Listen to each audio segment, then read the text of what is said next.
Eto na naman ang inyong Inday Koracha, muli magpapabida dito sa social media. Hello everyone! Kamusta kayong lahat? Sa palagay ko'y hindi lahat okay, lalong-lalo na ngayon sa mga nangyayari sa Pilipinas, Bagyo Lindol, corruptions, ay ewan. At eto na naman ang ganap ni Inday Koracha, araw nga ng Sabado kami ay pumunta dito sa Dirk at namili lang itong mais nga at gawa nga ng sale ay akalain mo 49 cents lang.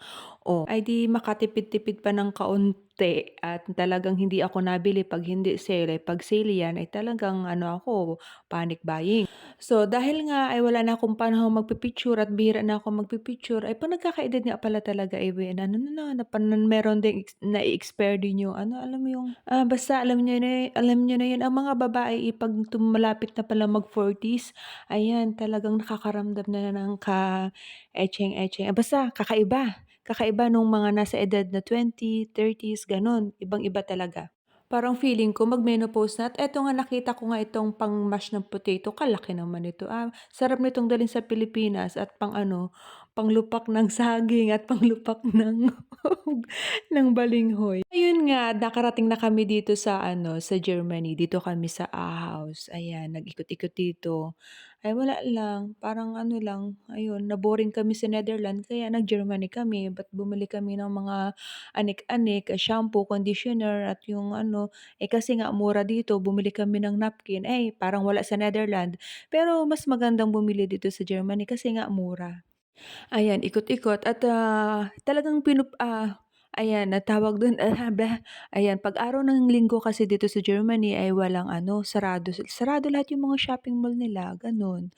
Tapos ayan, kaya Saturday kami pumupunta dito, then after ng, shopping-shopping, eh, di kakain kami ng schnitzels, ayun, paborito kasi ng ano, paborito ni kuya yung ano, yung schnitzels at paborito na rin ng mga anak ko, ayan.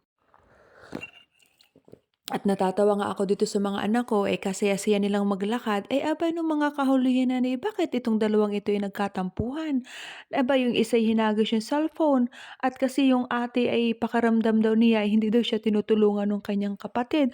Aba, kanina pa kayo nagtatawanan, hindi niyo ngayon ay naku, ganito pala ang nanay pagkasama mo yung mga anak mo hindi mo puwedeng sigawan sa labas at nakakahiya. Ay naku, pero okey naman. Nakakatawa lang na pagmasdan na, yung mga anak mo nagkatampuhan, yung close na close sila, halos ayaw maghiwalay, tapos in a minute, hala, nagkatampuhan, hanggang kinabukasan hindi pa rin sila nag-iimigan. Sus ko po, nakakatawa lang. Parang natawa ako, naka-relate ako kasi gano'n din ako sa mga kapatid ko, eh, 'pag ako nagtatampo, gano'n 'pag kami nag-aaway, hindi kami nag-iimikan. Maghihintayin kung sino magfi-first move. Hay naku, nakakatawa lang. Ang daming kuwento, hindi ko na nakita kung ano yung mga ano at ito nga, itong mais nilaga ko na, ayan, at saka kinain namin. Yung may natira ay di nilagay ko sa freezer para 'pag nagluto ng bulalo ay may panghalo. Salamat guys, bye, doy.